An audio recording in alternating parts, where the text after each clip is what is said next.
Saludamos a las personas que nos miran a través de la señal de raicesárabes.tv, que está transmitiendo a través de YouTube y Facebook, y su canal online. Así que, nada, darles la bienvenida a todos. Primero, y antes de empezar, quisiera partir contando cómo y por qué surgió esta actividad. Este es un evento que se inició, es el inicio en realidad de una serie de actividades enmarcadas en un proyecto mayor sobre intercambio cultural y entre inmigrantes árabes y la comunidad local. Particularmente una parte de un curso de español y acompañamiento a personas árabes viviendo en Chile, que consta de clases durante todo el segundo semestre de este año, además de actividades recreativas, sociales y de intercambio cultural. Quienes organizan este evento y el programa de español son la Fundación Más África, por un lado. Esta es una organización dedicada a llevar a cabo proyectos de desarrollo social tanto en África como en Chile, y promueve la participación juvenil, la creación de una red de agentes de cambio, y promueve la colaboración entre África y Chile, Latinoamérica en realidad, para lograr los objetivos de desarrollo sustentable de la Agenda 2030 y de desarrollo sostenible. También organiza la Fundación Baladi, ¿ya? Una organización que promueve la integración social y cultural de los inmigrantes árabes en Chile a través del fortalecimiento de su capacidad de trabajo, la integración cultural y social de los inmigrantes a través de un aprendizaje bidireccional. Y esta es una de las razones por las que estamos impulsando esta charla. El respeto, la equidad y la no discriminación en todo ámbito social y económico. Por último, quería agradecer también el patrocinio de la Dirección de Asuntos Estudiantiles de la Universidad Adolfo Ibáñez. Sin ellos esto no sería posible y nos han guiado y dado apoyo durante todo este proceso. Así que bueno, dicho esto, les quiero comentar un poco en qué va a consistir esta actividad, cuál es la agenda. Primero, va a exponer Marcelo Marzuca durante 30 minutos aproximadamente sobre el contexto social y geopolítico que explica la inmigración árabe en Chile. Luego tendremos 15 minutos, posterior a esa exposición, donde tendremos un caso reciente de inmigración y conversaremos con Jawad Al-Sama, que es palestino, proveniente de la Franja de Gaza y está viviendo en Chile desde 2017. Él ha vivido de cerca la salida de su país hacia Chile y los recientes hechos en Gaza, que han ocurrido allá, en Palestina. Finalmente, posterior a esa conversación, vamos a dar espacio para unos 15 minutos de preguntas de los asistentes, para lo cual habilitaremos el chat de preguntas. Y le vamos a avisar en su oportuno momento, posterior a la exposición del profesor Marzuca. Así que dicho eso, y tengo el honor de presentar al profesor Marcelo Marzuca, quien es académico de la Universidad Católica, y tiene 2 títulos, es abogado y sociólogo en la misma universidad. Además tiene un postítulo en Cultura Árabe e Islámica del Centro de Estudios Árabes de la Universidad de Chile, y un postítulo en Derecho Económico, y un diplomado en Negociación. Así que es un honor tenerte aquí, Marcelo, agradecido todos quienes estamos aquí, de tu tiempo y de tu conocimiento. Así que, por favor, Marcelo, el micrófono es tuyo. Vale, muchas gracias por la presentación, Andrés. Gracias también a los organizadores de esta actividad, ¿no? Más África y especialmente a la Fundación Baladi, que me extendió la invitación a hablar. Muy bien puesto el nombre, por lo demás me parece, ¿no? Baladi, que tiene en árabe distintas connotaciones, pero mi país, mi tierra, muy bien elegido el nombre.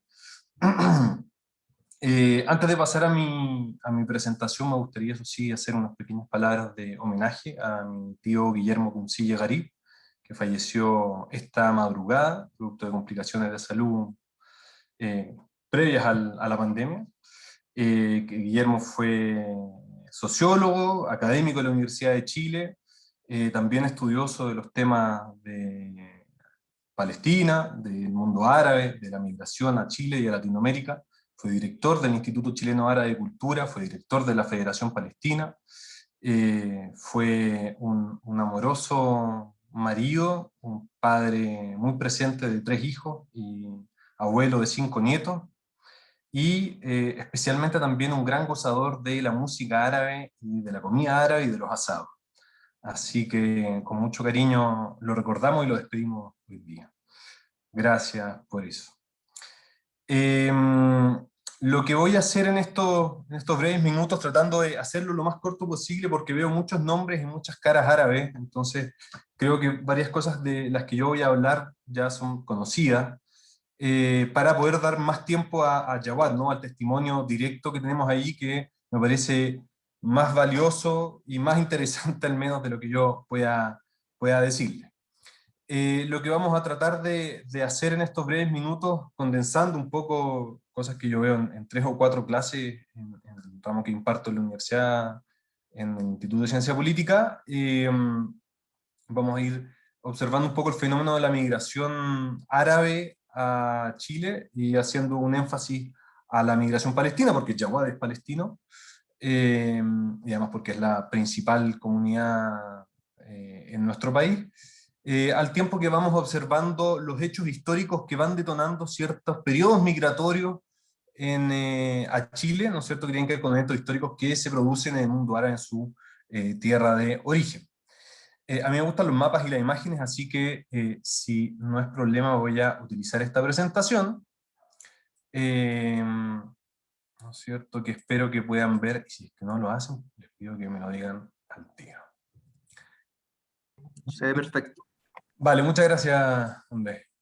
Mi presentación, ¿no es cierto? Inmigración árabe a Chile, 137 años de identidad e integración. 137 porque hasta donde tengo conocimiento, esa es la distancia temporal que nos separa del primer migrante palestino que llegó a este país.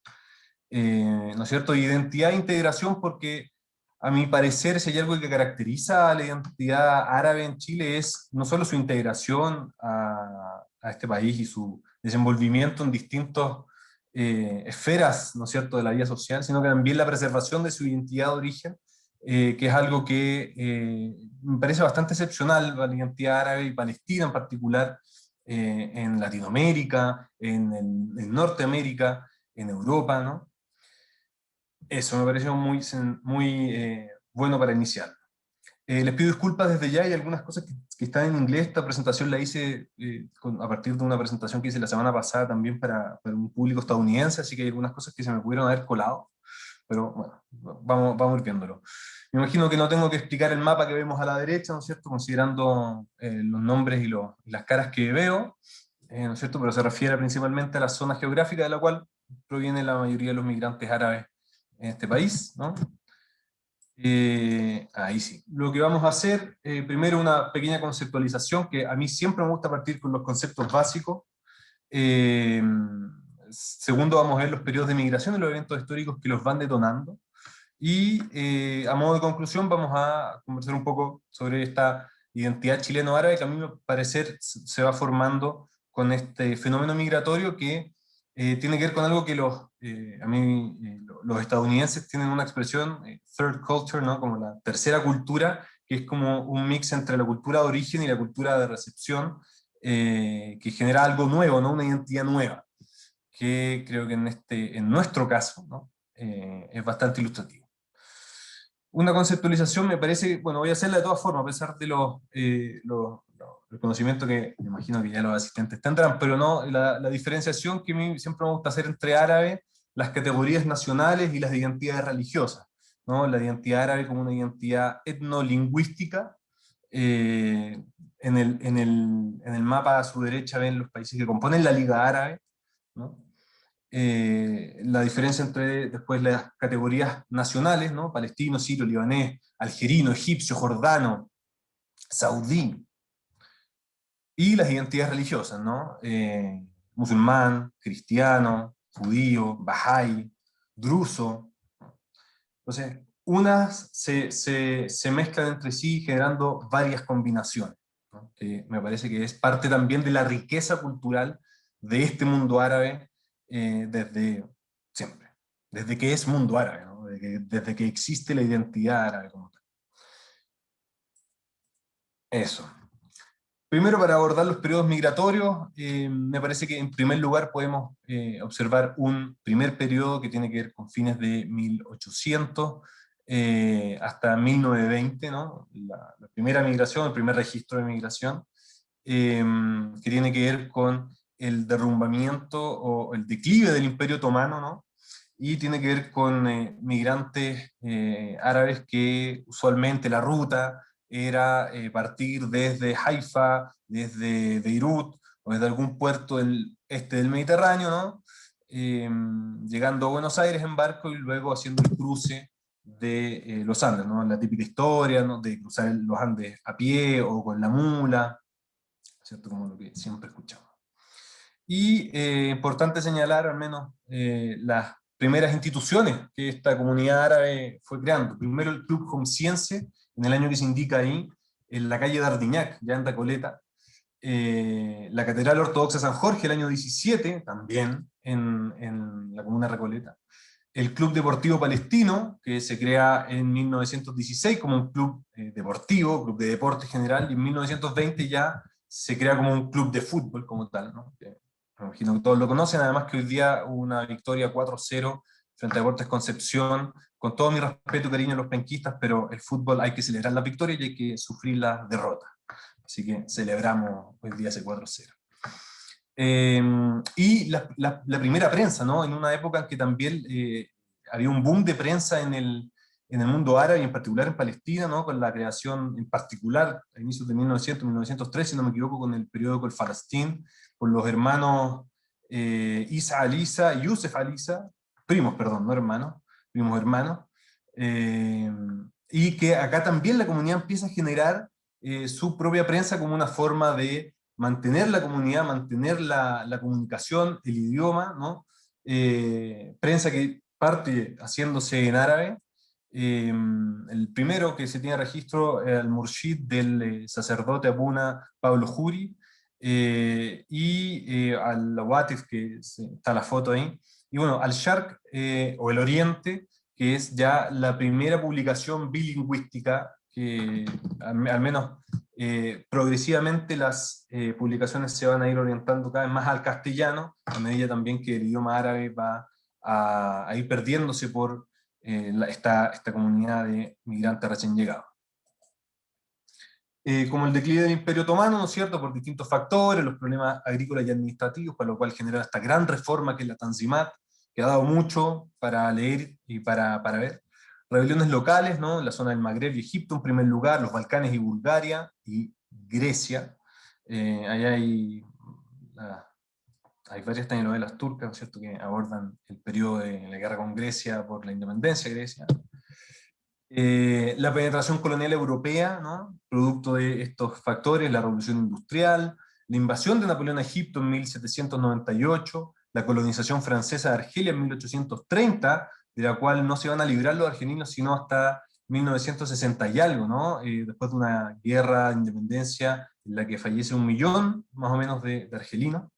La colonización británica de Egipto y Sudán luego de la guerra anglo-egipcia, la colonización italiana de Libia y los acuerdos de Sykes-Picot en el año 16, producto de este declive del Imperio Otomano en que las potencias europeas empiezan a repartirse el botín de alguna manera y empiezan a repartirse las antiguas provincias del Imperio Otomano, siendo un acuerdo de que acabarse de repartirse los territorios luego del término de la Primera Guerra Mundial.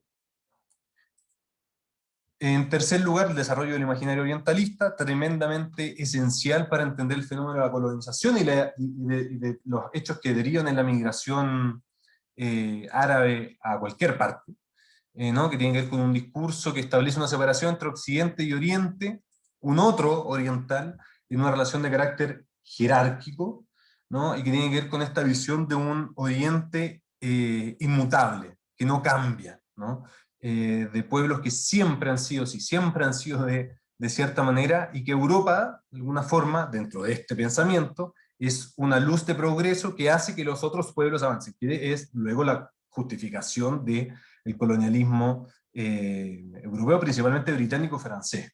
Entonces, estos pueblos inmutables que no cambian, no tienen dinámicas internas, según este pensamiento, necesitan el pensamiento ilustrado europeo, ¿no? Para progresar, que es lo que, ¿no es cierto?, justifica los crímenes, ¿no es cierto?, las atrocidades que van a cometer después las potencias coloniales. No solo en el Medio Oriente, sino que también en África, como me imagino que varios sabrán. Y también un Oriente que, como lo dice Edward Said en su libro del año 79, Orientalismo, ¿no? Un Oriente que es o sensual, como se ve en la imagen de la derecha, ¿no? La sensualidad, de los aromas, la comida, lo exótico, o es violento y barbárico, ¿no? Entonces, en ninguna de estas dos opciones, ni en la violencia ni en la sensualidad, hay espacio para la racionalidad, para la ciencia, para la filosofía, para el pensamiento, ¿no? Entonces, de nuevo, en la justificación de Europa como este haz de luz y de raciocinio y racionalidad que viene a generar este fenómeno de colonización, ¿no? La Primera Guerra Mundial, ¿no?, que tiene que ver con el derrumbamiento del Imperio Turco Otomano, lo que viene a sepultarlo, y el ascenso de los jóvenes turcos, de este partido político, los jóvenes turcos, eh, que en este contexto, ¿no?, de muchas dificultades agrícolas, económicas, administrativas, y una guerra mundial entre medio, genera una gran y brutal represión a las provincias que les iban quedando, principalmente la zona del Levante, del Shams, cometen, ¿no es cierto?, lo que es conocido el genocidio armenio y menos conocido el genocidio asirio, ¿no? Luego de eso viene el periodo de entreguerras, ¿no? En que los migrantes, al menos los migrantes árabes en Latinoamérica, se encuentran discriminados, ¿no? Son como estos migrantes recién llegados que no son bien vistos principalmente por la ley chilena. Aún, incluso luego de su integración, incluso de su asimilación ya en los años 50, siguen siendo discriminados por la elite. Ahí un novelista chileno-palestino, Walter Garib, tiene una excelente novela que lo recomiendo a todos, El viajero de la alfombra mágica, que creo que uno se puede identificar con muchos personajes, muchos elementos de la historia, ¿no? El viajero de la alfombra mágica. Y que progresivamente los migrantes en esta forma de tratar de asimilarse, ¿no?, van perdiendo el idioma, dejan de enseñar el árabe a sus hijos, en una mayoría, ¿no es cierto?, no siempre, y se va perdiendo el idioma producto de querer integrarse a esta población, a este país, y también pensando en que hasta esa época no estaba la identidad, la politización de la identidad palestina que existe ahora, ¿no? Que significa también una reivindicación de la identidad producto de la resistencia cultural que se hace al menos desde este rincón del mundo. Los migrantes van utilizando el comercio para subsistir, el deporte para integrarse, la beneficencia para validarse, ¿no?, con estos tres mecanismos de integración socioeconómica, y siguen creando estas instituciones, ¿no?, los ya clubes sociales, que son los que se muestran ahí.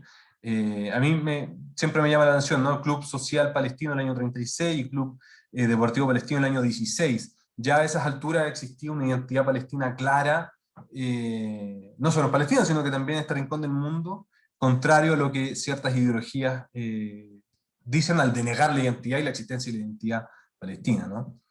Y en términos de la prensa, me parece importante nombrar Mundo Árabe, que desde el año 50 hasta el año 2015, una publicación periódica de la comunidad bastante rescatable en ese sentido.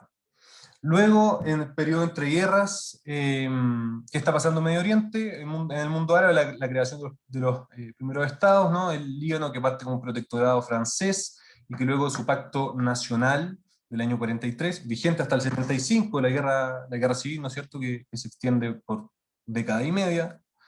Pero Pacto Nacional del año 43 se funda, digamos, el Líbano como una república parlamentaria confesional en que los cargos del Ejecutivo se encuentran distribuidos en las distintas comunidades etno-religiosas que componen el país, que si no me equivoco son 18. En Siria, entre tanto, como también un protectorado francés que hace un tratado de independencia con Francia el año 36, apoya luego la Francia de Vichy, pero no es sino hasta el año 46 en que se puede implementar propiamente tal la independencia, y se genera la República Siria el año 46 en adelante. Luego hay muchos eventos políticos, la República Árabe Unida, ¿no es cierto?, pero no vale el caso analizarla por muy interesante que sea. Entre tanto, en Palestina, el Tratado Sykes-Picot, en virtud del cual estas dos potencias se dividen, ¿no es cierto?, el mundo árabe, y ahí la ilustración de la derecha me parece genial, ¿no es cierto?, tratando, bueno, esos son Bosnia y Herzegovina y Bulgaria, tratando de sacar sus territorios e independizarse, y luego hay una imagen posterior que, de Gran Bretaña y Francia haciendo lo mismo, tratando de aprovecharse de lo que en Europa le llamaban el hombre enfermo, ¿no?, a la Turquía otomana. La correspondencia Hussein McMahon entre la corona británica y los líderes árabes de Palestina, y al mismo tiempo la promesa a la Organización Sionista Mundial, ¿no es cierto?, la declaración Balfour, en que señalaba que la corona británica veía con beneplácito el establecimiento de un hogar nacional judío en Palestina, con respeto, eso sí, a los derechos de la minoría poblacional no judía, que era el 90% de la población, ¿no es cierto?, que era la población palestina, a una ideología que es el sionismo, que se crea por este hombre que está en la foto de más abajo, ¿no?, Theodor Herzl, el año 1895, un hombre nacido en Viena, y que escribe El Estado Judío, un libro que funda este movimiento político, y que luego, 2 años después, se genera el primer Congreso Sionista Mundial, y que con el pasar de los años va estableciendo la necesidad de establecer un hogar nacional judío. Luego, en el año 1905, el séptimo Congreso Sionista Mundial se decide que va a ser Palestina, y la importancia de la colonización y del apoyo de las potencias extranjeras, ¿no? Entre tanto, lo acuerdo Faisal Weizmann, que no lo alcanzo a explicar porque no me alcanza el tiempo. Se genera el mandato británico a Palestina entre el año 20 al año 48, ¿no?, un mandato tipo A. Se generan las distintas huelgas palestinas contra el mandato británico, contra la colonización sionista, la principal de las cuales es la Gran Revuelta del año 36. Se generan también las primeras organizaciones paramilitares sionistas, como la Haganah, el Gun, el Stern, el Lehi, la Palmaj, que ejecutan el plan Dalet, que es un plan ordenado de expulsión sistemática de la población palestina para hacer lugar a la colonización sionista, ¿no es cierto?, y que tiene que ver con la concentración de la población palestina en los centros urbanos, o la expulsión del territorio pretendido por la Organización Sionista Mundial. Como consecuencia de esto, ¿no es cierto?, se produce la Nakba palestina, la catástrofe, que de alguna forma genera el tercer periodo migratorio de palestinos, y los que llegan a Chile principalmente de Jaffa, de Birzeit, Ramallah, de Jerusalén, importante, de En Karem, ¿no es cierto?, un pueblo al oeste de Jerusalén, y también de Belén Bet Yala Bet Sahur, que es de alguna forma la mayoría de la comunidad palestina, que viene de estas 3 ciudades, Belén, Bet Yala, Bet Sahur, y podríamos decir con una abrumante mayoría de Bet Yala, ¿no es cierto? Yo no soy de Bet Yala, pero hay que admitir las cosas como son. Se genera entonces la primera ola de refugiados, ¿no es cierto?, producto del plan Dalet, la expulsión sistemática de los palestinos, de la resolución 181, que pretende hacer una partición, ¿no es cierto?, de Palestina, lo cual los palestinos evidentemente rechazan, porque a nadie le gusta que le partan su país. Frente a eso se genera la Declaración Unilateral de Independencia de Israel, lo que detona la primera guerra árabe-israelí, luego de la respuesta de varios países árabes, 8 en total, que lanzan un ataque conjunto frente a esto. Frente a ello se produce la primera ola de refugiados, ¿no es cierto?, que ya mencionamos, la cual la resolución 194 del Consejo de Seguridad de Naciones Unidas, entre otros instrumentos del derecho internacional, como la Ley de Sucesión de Estados, consagra su derecho al retorno a sus hogares allí donde se encuentren, independiente de la soberanía que se esté ejerciendo en ese territorio. ¿Mm? Y luego, siento que voy muy rápido, pero para tenerle más tiempo a Jawad. Luego un cuarto periodo migratorio entre los años 50 y 60, ¿no es cierto?, que ya vemos a una comunidad árabe, y en específico Palestina, con mayor éxito económico, ya con empresas de mayor tamaño, accediendo ya a las profesiones liberales, accediendo al mundo de la cultura y ya a la política, ¿no? Los primeros representantes chilenos, árabes, libaneses, sirios y palestinos, en las distintas esferas y los distintos poderes del Estado en términos políticos. Una mayor integración, ¿no es cierto? Y ahí, insisto, les recomiendo el libro de Walter Garib, El viajero de la fórmula mágica, ¿no es cierto? Y bueno, ¿qué estaba pasando en el mundo árabe en esta época? La guerra del Canal de Suez, ¿no es cierto? La guerra de Suez del año 56, que por lo demás es una de las decisiones, las razones por las que mi familia decide unirse acá. Y la guerra del año 67, la guerra de julio, ¿no es cierto? También llamada la guerra de los 6 días, que produce la Nakba o el retroceso, a partir del cual hay un declive brutal del panarabismo, ¿no? Como ideología política, y se levantan los nacionalismos y el islamismo como movimientos políticos. Se produce la ocupación israelí de los territorios árabes, de Cisjordania, o la ribera occidental del Jordán, y Gaza, los territorios palestinos ocupados, incluyendo Jerusalén Este, la península del Sinaí de Egipto, que va a ser devuelta al año 83, los altos del Golán sirio, que todavía no se devuelven, y las granjas de Chebá, al sur de Líbano, perdón, y una nueva ola de refugiados, ¿no? Por lo cual, nueva ola de refugiados que también llegan a este país. Muchos de los refugiados se refugian principalmente en Jordania, pero esto también detona una nueva ola de refugiados de distintas partes de Jericó y de Ramallah y de Jerusalén, ¿no? En términos de las personas que llegan a Chile. Luego ya, y para ir terminando, dos periodos más que me parecen importantes, los años 80 detonados por la primera intifada, los años 2000 detonados por la segunda intifada, en que ya también se van formando las organizaciones más bien políticas de la comunidad, ¿no es cierto?, y las organizaciones juveniles, sin perjuicio que había organizaciones juveniles ya en los años 50, pero en los años 80 se crea, por ejemplo, la Unión General de Estudiantes Palestinos, la UGEP, organización juvenil de carácter político, que existe hasta el día de hoy, y que en los años 2000 se reactiva, ¿no?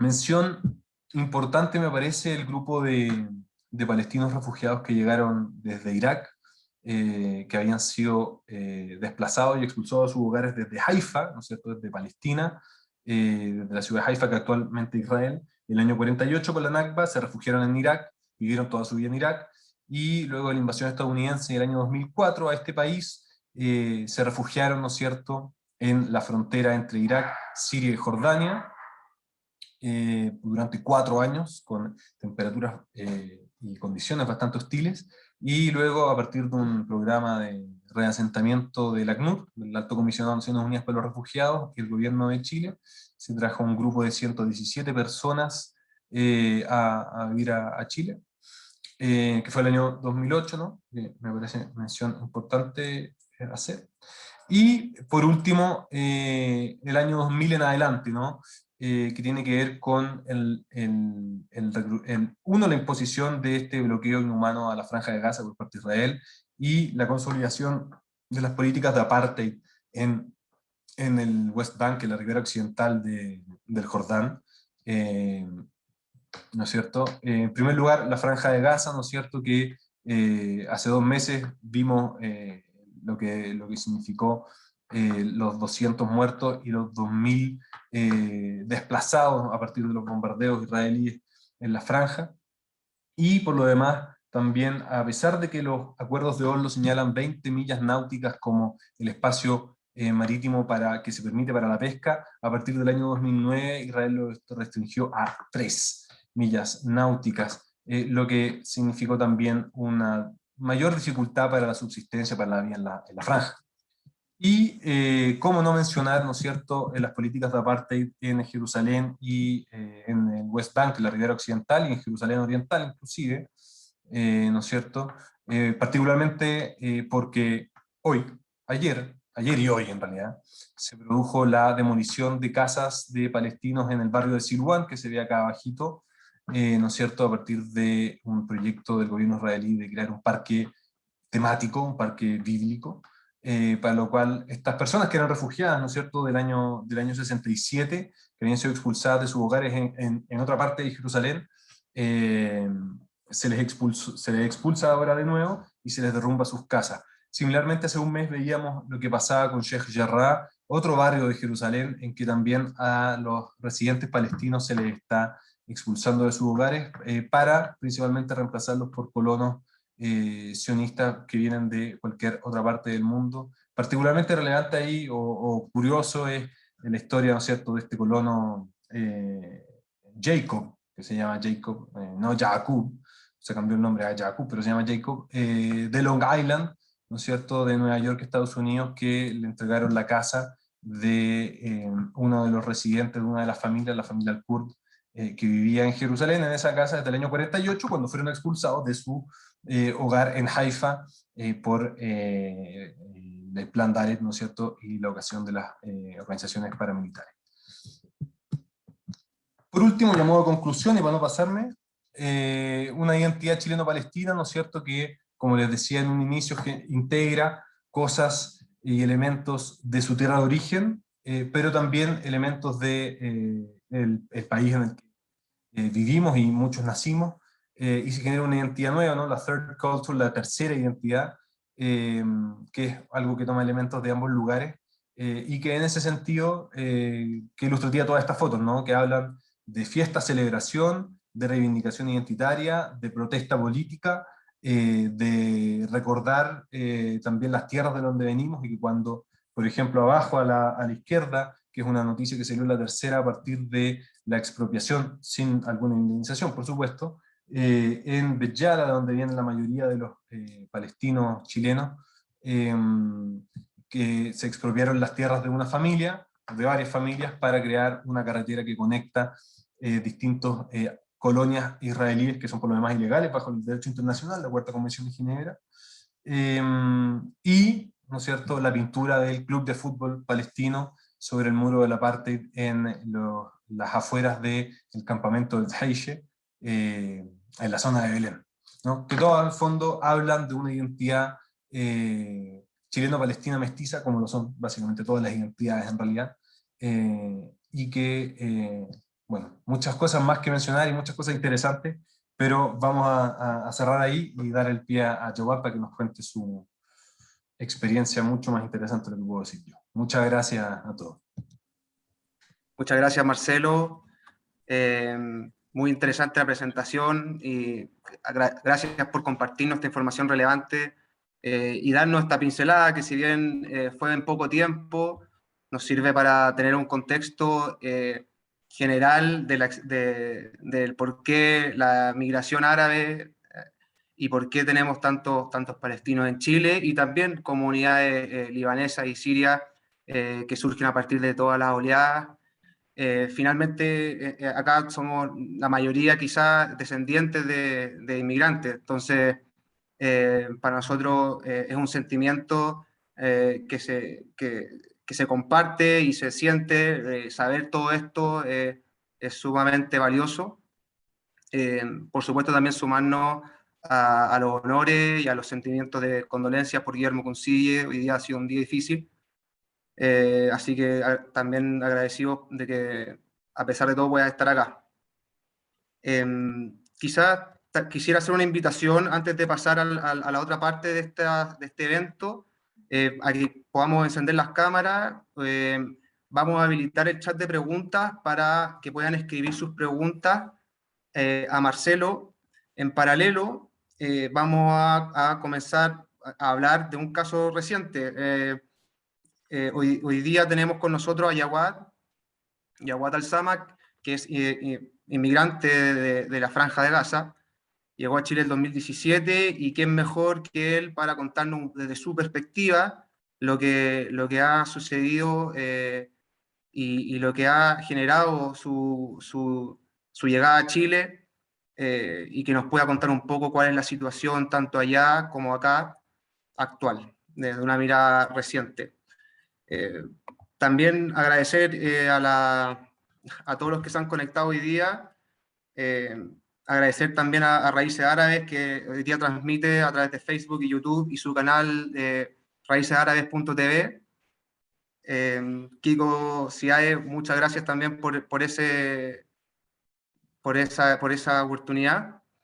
Y vamos entonces a pasar a conversar. Yawad, ¿estás por ahí?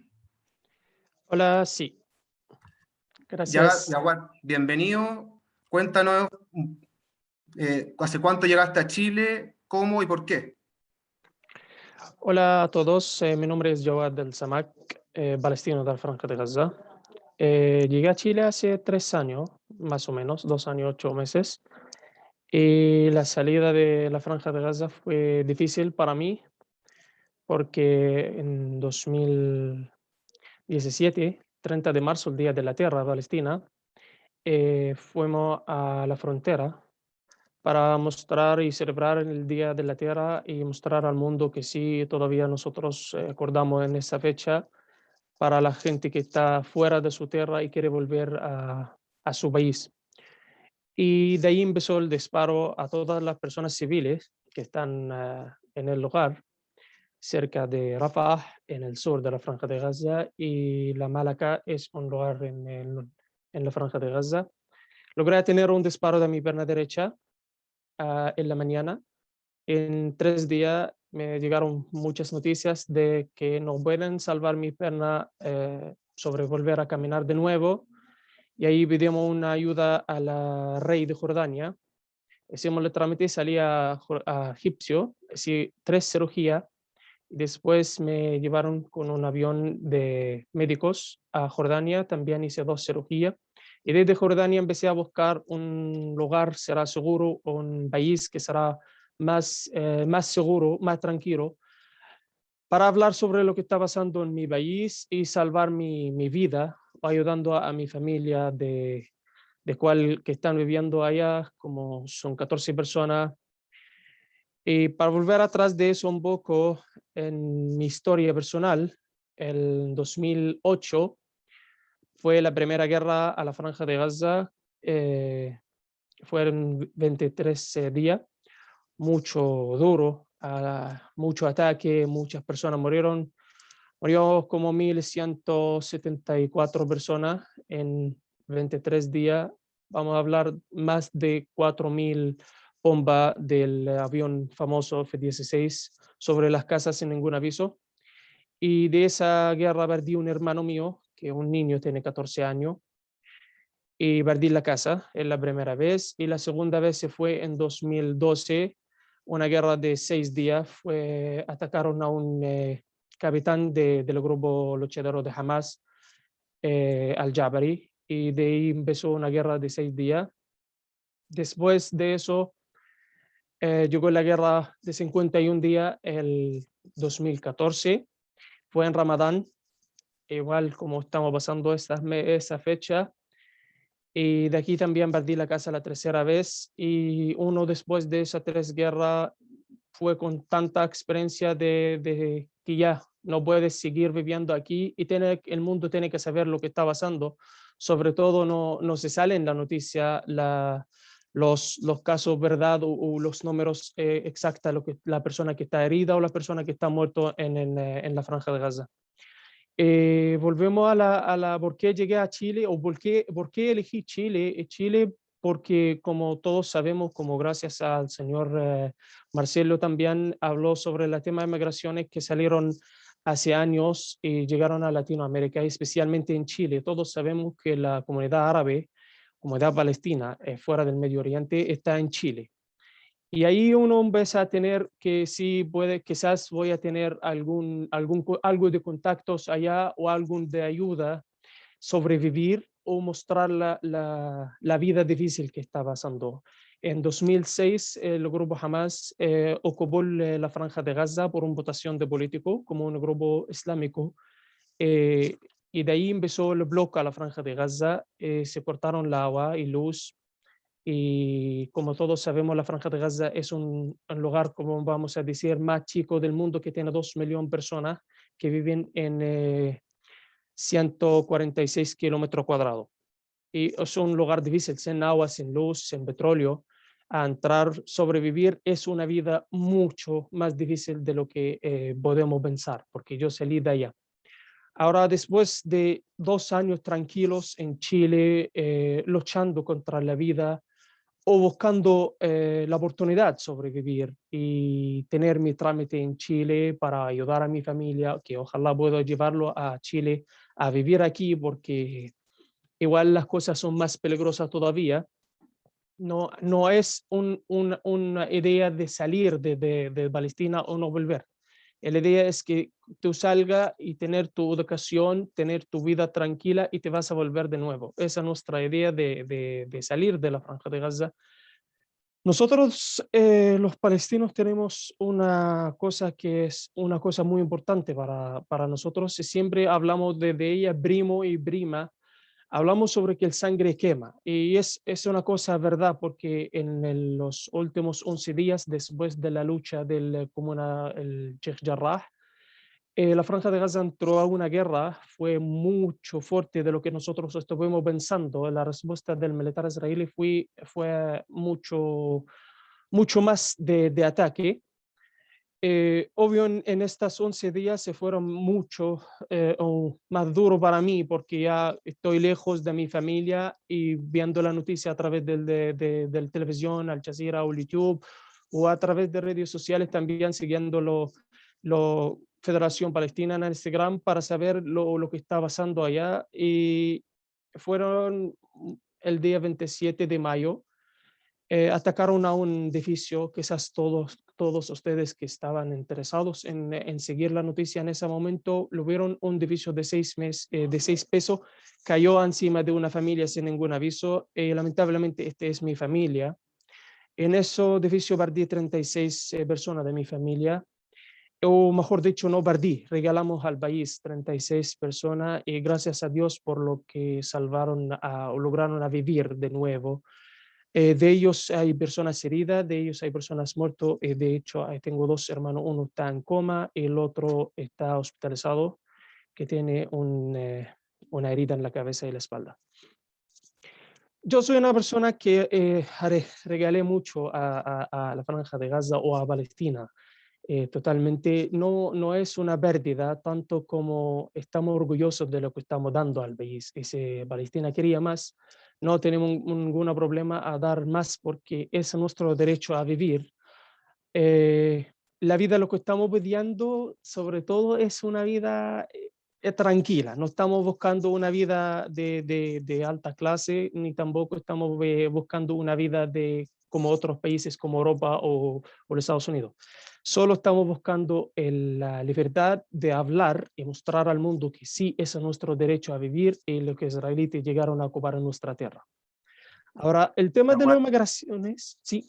No, nada, muchas gracias. Quería sumarme ahí unos comentarios del chat por tu generosidad. Es muy conmovedor el testimonio, la verdad. Quería aprovechar antes de conversar un poco más sobre Chile y la situación actual acá, preguntarte cuál es un poco la situación actual allá comparativamente, y para conectar un poco con lo que estuvimos hablando, versus el bloqueo en Gaza desde el 2007. Es decir, hoy día entendemos todo el bombardeo y lo que sufre Gaza. Cómo eso se compara con lo que viene viviendo Gaza desde el 2006, una situación muy difícil. Sí, es una situación muy difícil. Ahora lo que está pasando en la Franja de Gaza ahora, estamos en alto fuego, no estamos en paz, ni tampoco llegamos a un acuerdo en ninguno de los partidos políticos en la Franja de Gaza, o las personas que luchan firmaron ningún acuerdo todavía. El Cairo, Jordania, Qatar llegaron a un acuerdo que Israel llega a ese alto de fuego de las dos partes. Empezó desde Israel por el ataque de lo que es la respuesta que llegó y la obligación de los Estados Unidos a parar el ataque a la Franja de Gaza. Ahora todos sabemos que si en la vida de 2006 a 2020 son 14 años sin agua, sin luz, sin gas, sin nada de eso.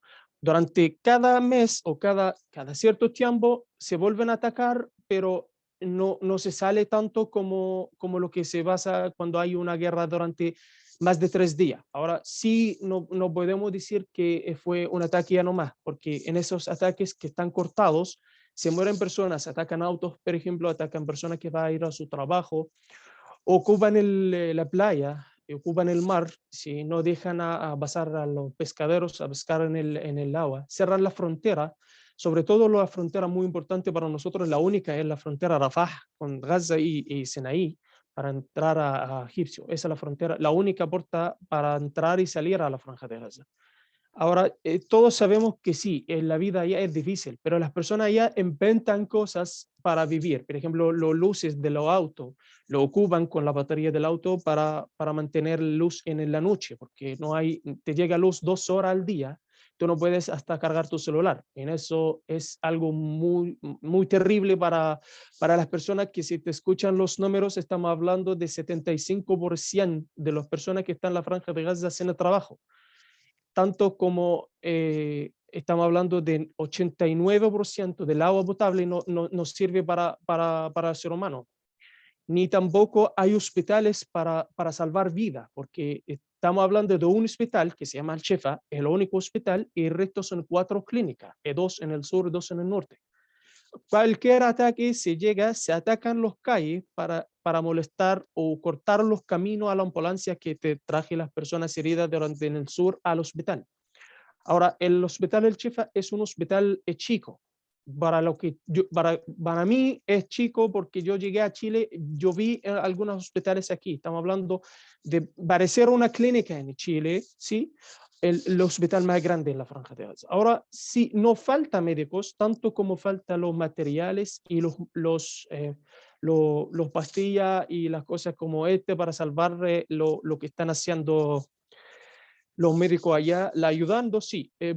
Logramos a tener una idea una vez, estaba muy bonita, pero el mundo lo tomó como una idea terrorista. Entramos bajo tierra y cruzamos a Sinaí para hacer bajo de la frontera, mejor dicho, y caminar bajo de la frontera, entrar a Egipcio para entregar la harina y el azúcar y el arroz, y entregar los medicamentos a los doctores y las cosas de la farmacia para sobrevivir, porque si desde el aire que te están atacando y el mar está cerrado, la frontera está cerrada, ¿dónde vas a ir? No puedes, no tiene ningún lugar seguro para vivir. Y ahí empezamos a bajar bajo de la tierra. El mundo empezó a entender que los grupos Hamas y los grupos Jihad Islámico, tanto como Fatih, los que están en la franja de Gaza, están ocupando estos lugares para su bomba o para colocar bomba, para pelear contra Israel. Y no es así. De hecho, que yo personalmente salí bajo tierra para llegar a Egipcio, porque no es un camino seguro. Sí, es peligro bajo tierra, 30 metros bajar para caminar, como 120 o 150 metros va a salir al otro lado, pero no hay otra forma de vivir. Tienes que luchar por tu derecho y tienes que seguir luchando, porque en la franja de Gaza no estamos hablando no hay calle. Las casas son una con la otra, juntas. Si el avión llegó a atacar una casa, dañó a 3 a 5 casas que están en el mismo lugar. Y de ahí se salen muchas personas heridas.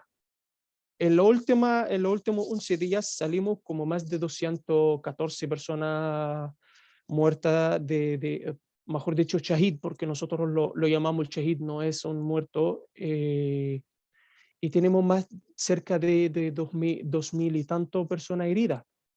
Y de ahí también perdimos cerca de 3.000 casas con hospital, con mezquita, con jardín de niños, con lugares para vivir.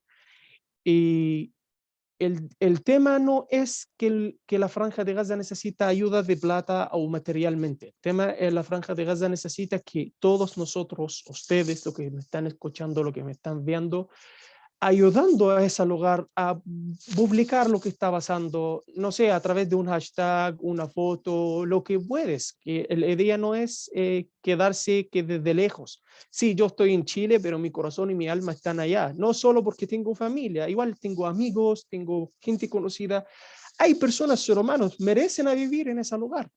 Yo, una persona que sí viví tanto tiempo, nací en ese lugar, nací en el 1903 y al principio abrí el ojo, como tengo 14 años, niño, empezó la guerra, empezó la ocupación y ahí no viví una vida de niño ni tampoco una vida de joven que tranquila.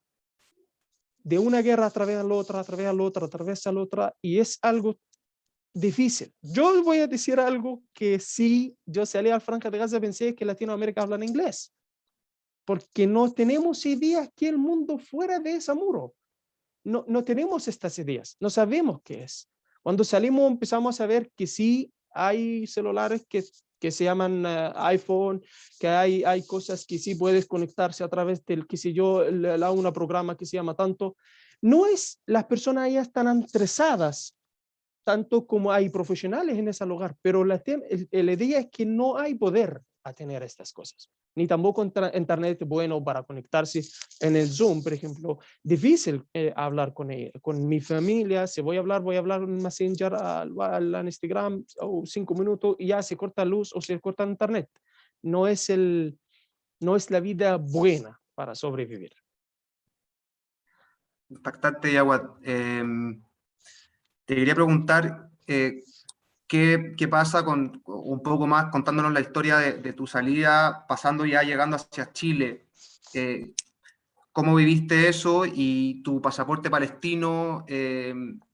¿Cómo fue recibido? Si es que lo lograste validar y en el fondo cuéntanos un poco más de ese proceso.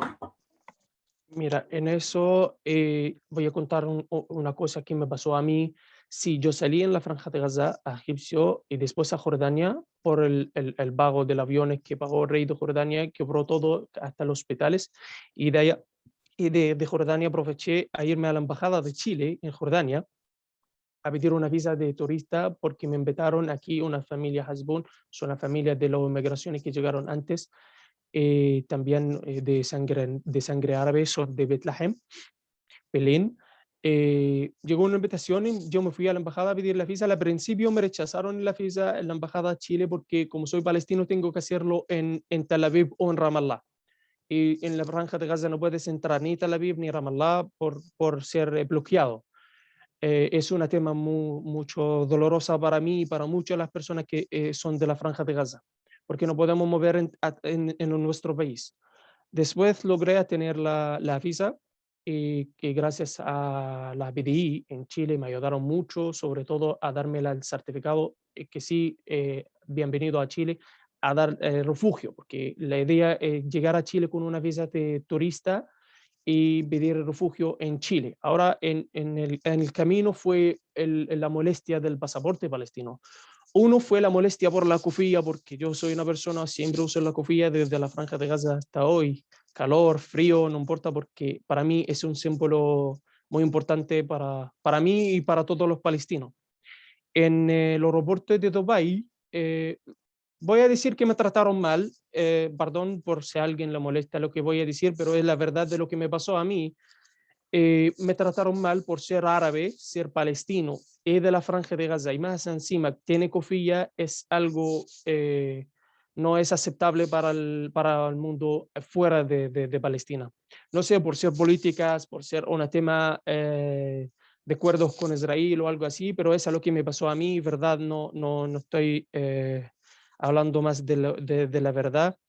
Me sacaron la ropa, quedé casi desnudo en el frío, en 1 de 12, en 2017, salí de Jordania herido, con el sangre está bajando de mi pierna, colocando a mí a una silla de ruedas en el aeropuerto, sin ninguna persona que te mira de una forma de ser humano, tanto como no importa de dónde eres, pero ser humano que está sangrado aquí Y de eso no tengo la vergüenza de decir que sí, pasó un perro desde los Estados Unidos que tiene un pasaporte con a una persona le cuida a ese perro, pasó y todos los aeropuertos le dijeron entrar y temprano su pasaporte y le entró al avión antes que yo estuve colgado en una pesa en el aeropuerto 4 horas.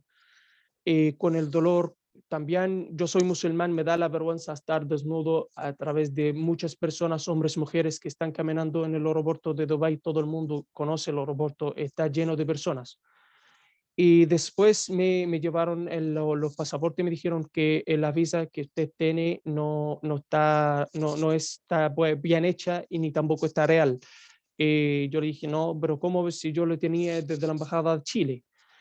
Dijo, sí, pero los palestinos tienen un sistema especial, tenemos que llamar al aeropuerto Santiago, Chile, a consultar que si usted tiene una hora en su avión. Llamaron el BD y dijeron que sí, lo estamos.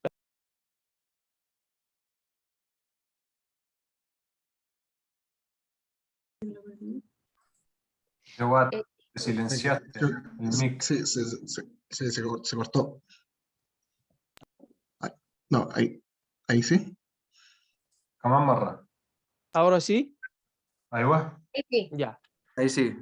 Llamaron al aeropuerto y consultaron y dijeron que sí, es una persona que estamos esperando porque es un caso de refugiado que tiene que llegar a Chile. Me dejaron a subir en el avión después de casi 5 minutos y el avión va a mover. No logré hacer nada. Perdón para decir esta palabra por si alguien me escucha. Poní mi ropa en el avión. No, subí al avión casi desnudo y puse la ropa en el avión. Todo está por ser que tiene un pasaporte palestino. No sé la molestia de ser la Franja de Gaza o ser palestino. No sé qué es lo que está corriendo en la cabeza de estas personas. Ahora en Sao Paulo tampoco me dejaron a bajar. Quiero irme al baño tomando un cigarro. No me dejaron entrar porque tu dirección es Chile. No puedes entrar al Brasil. Llegué a Chile, no porque estoy en Chile, voy a decir estas palabras, pero esto es lo que me pasó. Al tiro cuando bajó el avión, llegaron 2 personas, lo agradezco mucho sin conocerme, yo no tampoco todavía no lo conoce a ellos, son policías de Chile. Me llegaron, me llevaron unas pastillas para cortar la sangre que estaba bajando, me ayudaron, me llevaron a un lugar para la BDI, te firmaron el pasaporte y me dijeron welcome de Chile, bienvenido, adelante. Entré, no buscaron ni la maleta ni nada de ese estilo. Y después empecé a luchar por papel, así la visa de refugiado en Chile. Todos sabemos que hay muchas migraciones en Chile, no solo son árabes, hay muchos latinos, tanto como venezolanos, haitianos, colombianos. Y gracias a Chile por abrir el abrazo y recibir todas estas personas que yo creo que sí ayudó demasiado. Sí lo afecta a nosotros mucho el tema de tardar y caminar lentamente en el tema de no tener la célula, después tiene que tener la definitiva para poder trabajar o hacer algo de eso, porque la visa del refugiado son 8 meses no más. Y ahí un efecto, todos sabemos la pandemia, de lo que pasó durante ese tiempo también afectó más a hacer las cosas más lentas. Y eso también, yo una persona me afecta mucho esto porque no puedo trabajar ni tampoco puedo mover en el país en la célula chilena. Ya, Pero bueno, por todo, sí, perdón, no, es que en honor al tiempo quisiera hacerte una última pregunta ya. relacionada a tu situación acá en Chile y cómo esta podría mejorar. Es decir, cómo podría mejorar y cómo nosotros podríamos ayudar a ti y a los inmigrantes en general que están acá, tanto en su situación acá en Chile como quizás en un apoyo a un eventual regreso a sus casas de origen. Mira, el apoyo y la ayuda que nosotros lo estamos esperando de Chile y de los chilenos es aceptarnos y aceptar nuestra cultura. Obviamente que no es obligatorio, como nosotros aceptamos la cultura de Chile y aceptamos la idioma de los chilenos, aceptan cuando nosotros hablamos entre nosotros árabes para no perder el idioma, no porque estamos hablando algo sobre los chilenos, tanto como para no perder nuestro idioma. y encantamos lo que chileno, que sí, a mí me gusta, que hay muchos chilenos sí están interesados en la cultura árabe, de la comida, de la ropa, que cómo bailan, cómo comen. Es algo muy importante para nosotros, pero tanto como la ayuda, que si algún contacto o una persona puede conocer a alguien en la extranjería o alguien puede escribir algo para la extranjería, que sí muevan el tema del documento y el trámite de los árabes. Somos 11 chicos desde la Franja de Gaza, no somos muchos. Si un abogado va a tomar el caso, puedo tomar el 11 casos de ellos y seleccionarlo de un año. Tengo aquí en el departamento mismo, están en el living y 4 chicos llevan 5 años, el otro lleva 4 años sin ningún trámite. Nuestro problema especial es el punto del trámite, porque no podemos mover, ni tampoco trabajar, ni arrendar hasta un lugar para sobrevivir. Puede ser que ustedes me entienden, porque es difícil un extranjero arrendar una casa o a trabajar en Uber o un auto, hasta que se puede hacer un contrato de trabajo. Para firmarlo necesita tener la célula y es algo igual afecta. Ahora, la ayuda para que nosotros volvemos a nuestros países es que sí, sí o sí vamos a volver. No vamos a estar toda la vida en Chile. Gracias, Chile. Gracias a todos los países que abrieron el abrazo para nosotros. Pero sí o sí tenemos que volver a nuestra tierra. En lo que estamos pidiendo por el momento es como una vida temporal ya no más, no es una vida definitiva para vivir en otros países, ni tampoco llegamos a ocupar otros lugares que no merecemos. Yo soy una persona estos días ingeniero de operaciones y sí algunas artesanías en Chile, algunas de las personas que están aquí, los árabes me conocen, y a través del Instagram y eso vendí mapas de Palestina como los que está atrás mío, y mapas que tenía también Handala y eso. Yo lo hago en la forma de madera. Y hay mapas que también tienen palabras como la poema famosa de Mahmoud Darwish: en esa tierra vale la pena vivir. Es una frase muy importante para nosotros. También hay muchas formas de mostrar el mensaje de los palestinos, que sí estamos aquí y vamos a seguir luchando, mostrando nuestro país, cofía, una sobja como una mapa, enseñando a un chileno unas palabras árabes, le va a seguir hablando de ella toda la vida, o enseñando a los chilenos, a las migraciones que llegaron antes, perdón, porque hay muchas personas de ustedes que no saben nombres de las ciudades de nuestra tierra, porque su bisabuelo palestino o el papá palestino, y olvidan los nombres porque serán nombres en árabe. Pueden entrar a Google, buscar la mapa palestina y traducir los nombres, y siguen luchando, porque todos sabemos que el plan de Donald Trump y el plan de Israel es eliminar todas las ciudades del mapa palestina, o mostrar como fuera es una mapa de Israel. Y de eso estamos peleando y luchando. No, que es un país que se llama Palestina, que tiene muchas ciudades, muchas personas que la ama y lucha por él. Muchas gracias, Yawad. La verdad es que muy conmovedor. A mí me encantaría y tengo muchas ganas de seguir conversando de esto, la verdad, pero en honor Gracias a al usted. tiempo, nada, no me queda nada más que agradecerte y desearte lo mejor, tanto en tu etapa chilena como en tu etapa, y cuando puedas volver a Palestina, estoy seguro que lo vas a poder hacer. Quisiera hacer Gracias. algunas preguntas para Marcelo, que salieron eh, del chat del Zoom, y voy a leer aquí algo que tenemos. Primera pregunta de Juan Ignacio Burleme: ¿cómo creen que será, o cómo crees que será la situación en Palestina con la nueva coalición política en Israel liderada por Naftali Bennett, y por otro lado con la toma de poder de Joe Biden en Estados Unidos, y cómo eso lo recibe, crees tú, el mundo árabe, y cómo podría afectar eventualmente a una o la inmigración o a la continuidad de la inmigración árabe.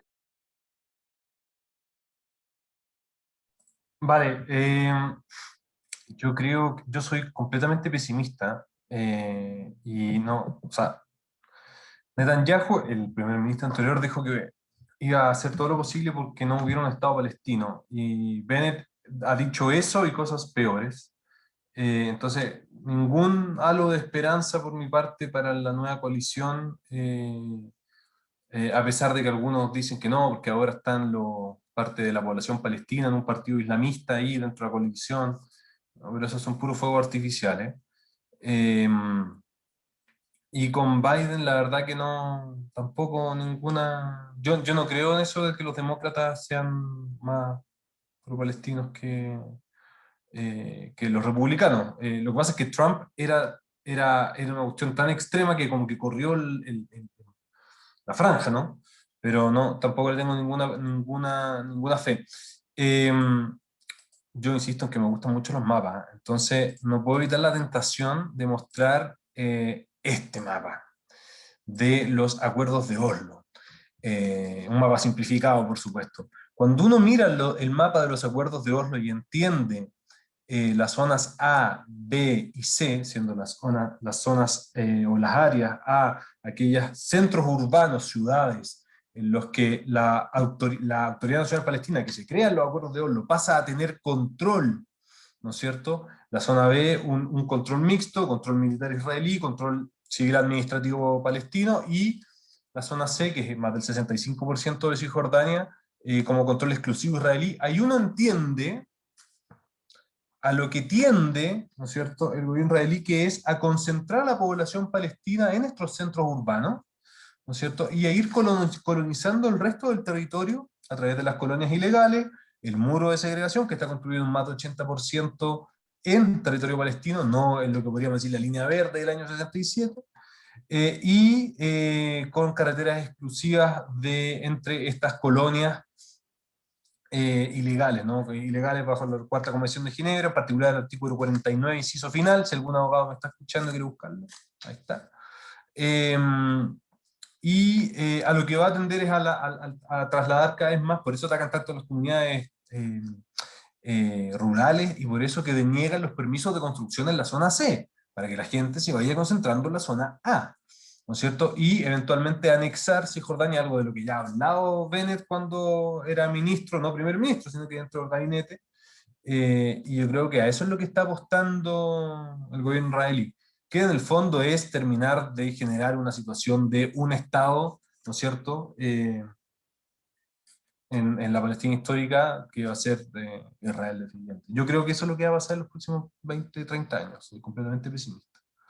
De ahí podrán pasar otras cosas que nos darán más esperanza, pero creo que a eso vamos a terminar llegando en las próximas décadas. Bueno, y volviendo un poco ahora a Chile, otra pregunta, Omar Meruane. Hola, tremenda charla. Quiero saber si es que hay una respuesta del por qué, si muchos palestinos llegaron a Chile, y por qué les costaba o no les gustaba enseñar la lengua. Y asumo que también se asocia a otras tradiciones, quizás. La lengua árabe es quizás por un tema del dolor por la situación que vinieron o otras dificultades, Bueno, siento que se perdió. muy buena pregunta. Hay un filósofo español, Ortega y Gasset, que tiene una frase que a mí me encanta, que se llama "Yo soy yo y mis circunstancias". Y en ese sentido a las personas hay que entenderlas en su contexto, ¿no? Entonces, ahora que el ser, vivimos en un mundo como multicultural, ¿no es cierto? Está esta idea de la aldea global, en que la diversidad cultural es algo que se premia, que se precia, que es valorado, ¿no es cierto? En que sin perjuicio de la islamofobia que existe en muchas partes del mundo y en muchos círculos, hay cierto interés también por la cultura árabe en general, y en particular en Chile, el ser árabe y el ser también palestino, sirio, libanés, está asociado a cosas en general, yo diría positivas, ¿no? Cuando yo conozco a alguien siempre me dicen, oye, yo tengo un amigo paisano que... Y también Tení el club de fútbol, tení líderes sindicales, líderes empresariales, gente del mundo de la cultura, políticos, en la academia. Entonces, el ser árabe también está asociado a cosas positivas, ¿no? Al esfuerzo, a la importancia de la familia, al trabajo, a la alegría, y eso es ahora.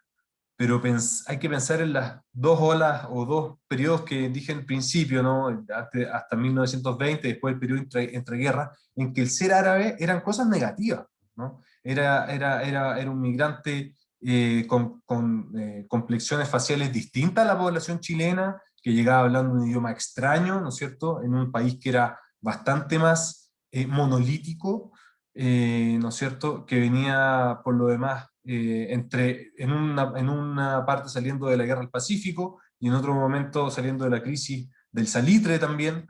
Entonces era un periodo mucho menos ávido de diversidad cultural. En ese sentido, los migrantes lo que querían era integrarse rápido y que sus hijos no fueran discriminados. Y en consecuencia que no hablaran con acento. Entonces a los niños no les enseñaban para que aprendieran español, ¿no es cierto? No hablaran con acento como ellos que tenían la experiencia de ser discriminados. Lo que pasa es que ahora tenemos esta cuestión maravillosa de rescatar nuestra identidad y además como hemos tenido distintos periodos, distintas olas migratorias, hemos tenido una renovación de la cultura árabe que ha sido muy enriquecedor y que ha significado que hemos también tratado de rescatar el idioma, la música, ¿no es cierto? Y distintos elementos culturales, la comida. Hay palabras en árabe de acá que ya no se dicen allá, ¿no es cierto? Mi mamá, por ejemplo, dice baher, para decir shuf, ¿cachai? El Jawad se ríe. O no dice hue, él, dice hutu, ¿cachai? Entonces, cosas que acá fueron sobreviviendo, pero que allá cambiaron. Hay incluso comidas que allá como que ya no se hacen porque son muy complicadas y acá las preservamos como algo muy valioso, ¿no? Entonces tiene que ver también con ese rescate cultural que ahora tratamos de hacer, ahora digo 40 años hasta esta parte, digo. Eso.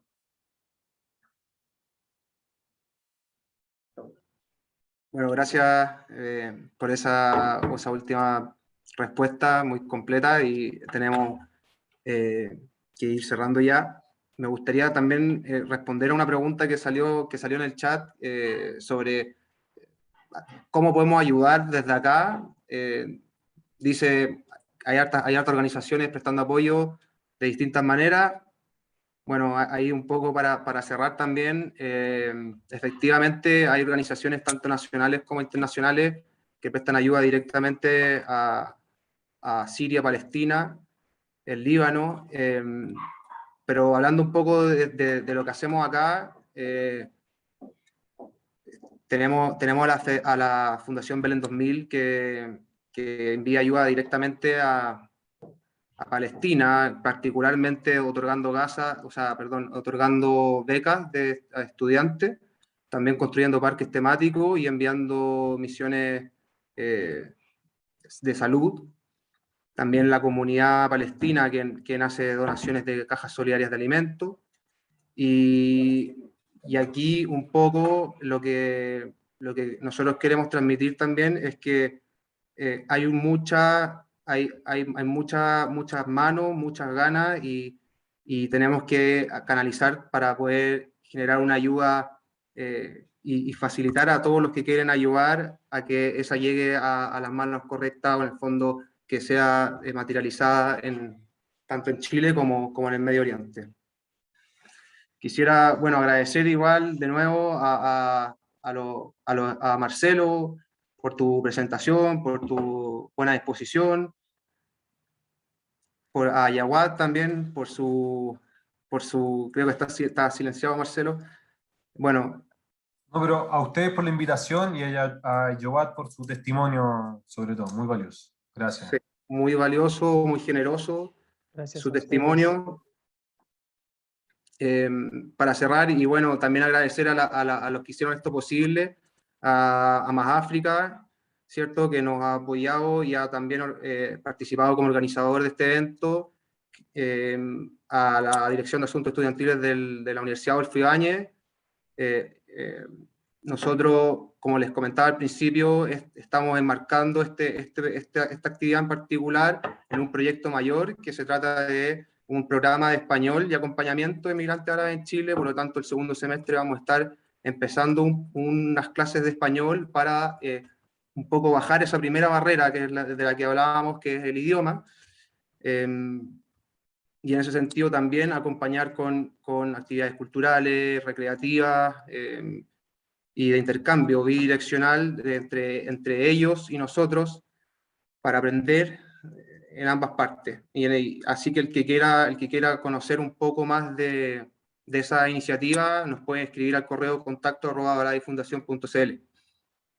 Y bueno, nada más que decir, también agradecer la transmisión de raicesárabes.tv por la transmisión que hicieron hoy día a través de Facebook, YouTube y su canal online. Agradecer a todos los participantes. Seguro que saldrán más instancias para seguir conversando este tema.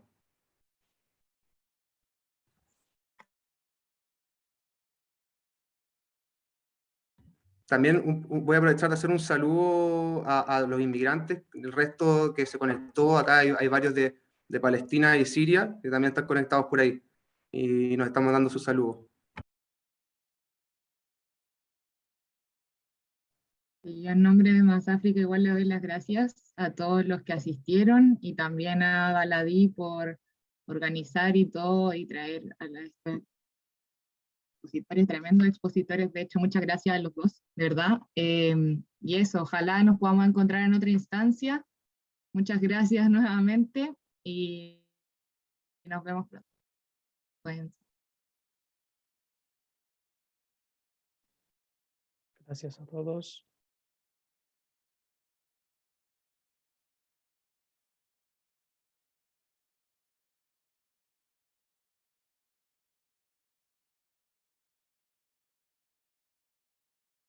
Podemos saludar a la gente que me está escuchando porque hay personas que puedo verlos, no hablan español y podemos darlos un saludo en árabe. مرحبا خالد بشار الشباب اللي ما بتحكي إسباني هون شكرا لكم كثير عن جد يعني شرفتونا ومبسوطين كثير في حضوركم وتحياتنا لكم وبتمنى يكون اللقاء عجبكم إن شاء الله واستفدتم منه.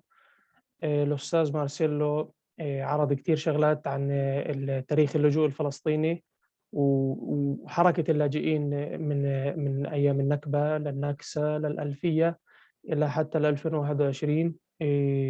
عن جد بتشكركم كلكم للجماعة اللي معانا وما بيحكوا إسباني يمكن حبوا يشاركونا.